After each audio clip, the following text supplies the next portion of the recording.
everyone, and welcome back. This is a Nerf Elite Stinger Rayven, or otherwise known as the Stinger Rayven. Now, these are particularly rare these days, and I got this blaster many years ago. I did a review overview and then a slight mod on this blaster, but here it is back in its new configuration. This blaster has never gone anywhere. It has stayed with me the whole entire time in various forms. This is its most current configuration: snubby nose barrel attachment, no huss no fuss, extended battery door, and the voltmeter in the bottom with the expanded and or extended mag release. Now, this blaster was a preservation project the way I did it way back in the day. I left stock motors, stock cage, stock wheels, and originally I just put it on ultrafires. And I did install a voltmeter, which is under here, underneath the rear sling point. And that was kind of it. It had stock switch, stock everything. The next transformation this went through was when I had the ammo counter set up on it. It had the ammo counter barrel and the ammo counter up top. And that's when I was physically nerfing all the time. So this had tack socks in it. It had a mount here with a magazine that goes upside down. That's how I run it, or would run it. And it still had its ultrafire configuration, but then it had honey badgers and a micro switch installed. The next evolution was a rewire to a lipo, and leaving those honey badgers in there on a 2S was okay for a while. But as you can imagine, that is not a long-term solution to something that you want to keep around, keep using. When I left the hobby, I had plans for this. I wanted to do a complete rewire. I wanted to tear the cage out, put a new cage in, and really just give it a fresh up. Just like a refresh. Really no big deal. Unfortunately, with me leaving the hobby when I did, that never got done, but the parts were still available.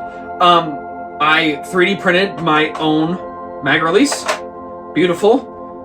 Magazine drops right on out.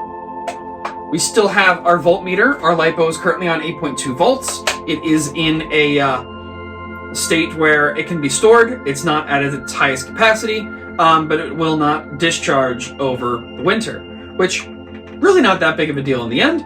I have a short nub on it, which is a great spot and continuation of this angle for your hand when you want to shoulder, and its original expanded battery door holding a 2S 850 LiPo. Now there's still a little bit of work to do. This is a sloppy rev trigger.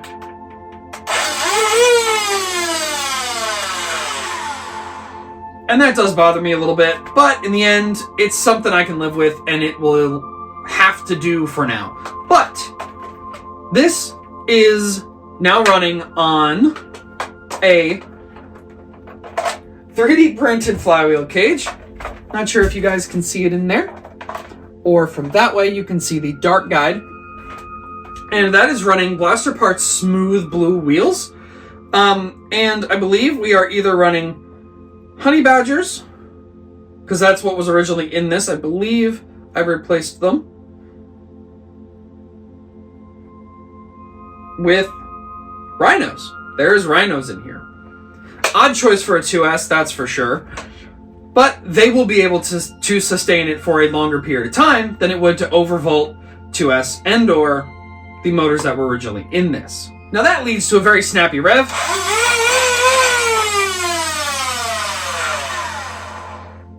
And because those are 3S motors, they're not getting up to full peak RPM, but they do very well for what I wanted.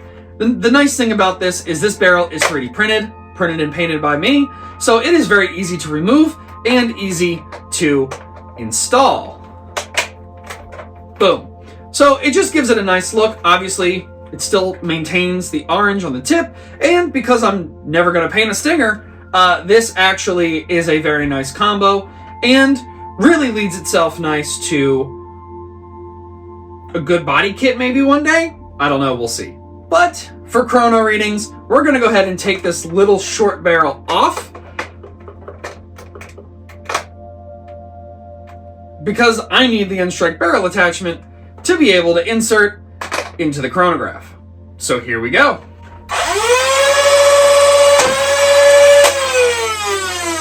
$106.2. 113.1. I'm having a sticky trigger.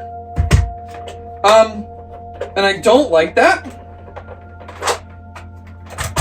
Well, that shouldn't be too big of a deal for what we're doing, considering we are just doing chrono readings.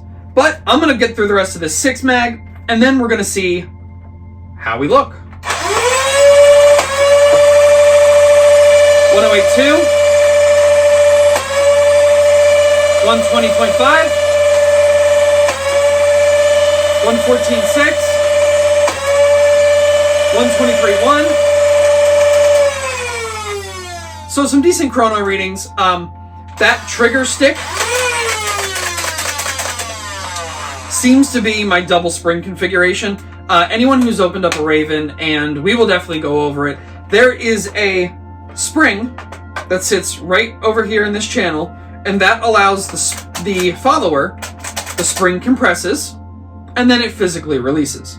Now, I just so happen to have a random Rayven internal trigger assembly sitting here, so this is the actuation arm that the trigger is mounted to, and obviously this is the pivot, right? So there is a spring that sits from here to here. Obviously this one does not have it because this has been modified to a return spring configuration.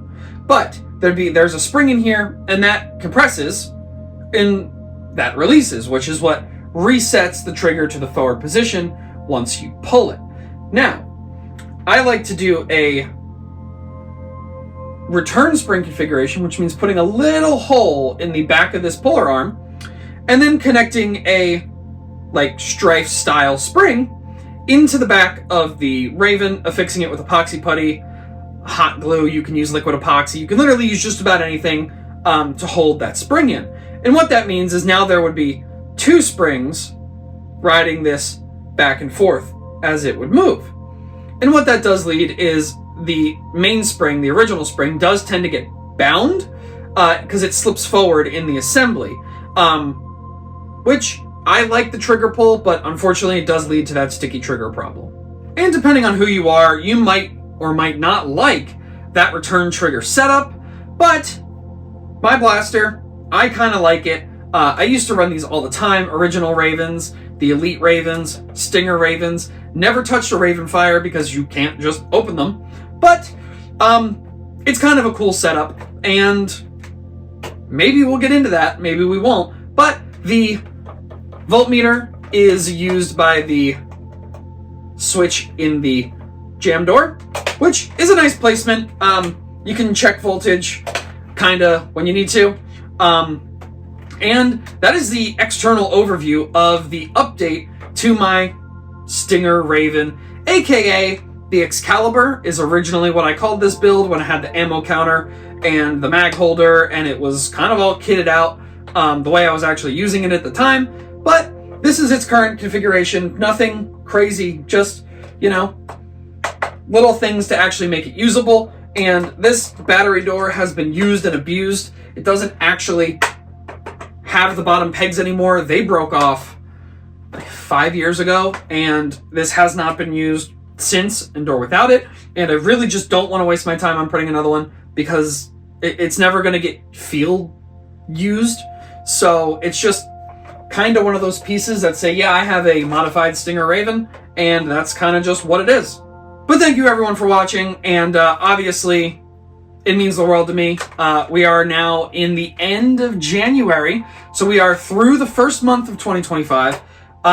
Really looking forward to see the way things are going to go and how things are going to really change as the year continues. So really looking forward to February. Honestly, just a little bit warmer weather would be great. But again, thank you guys for watching. Like, comment, subscribe if this is kind of the stuff you want to see. We're starting to move into more bench stuff coming soon. So hopefully we're going to be opening blasters. We're going to be modifying them together, and we're going to go from there. But as I always say, peace out, bros.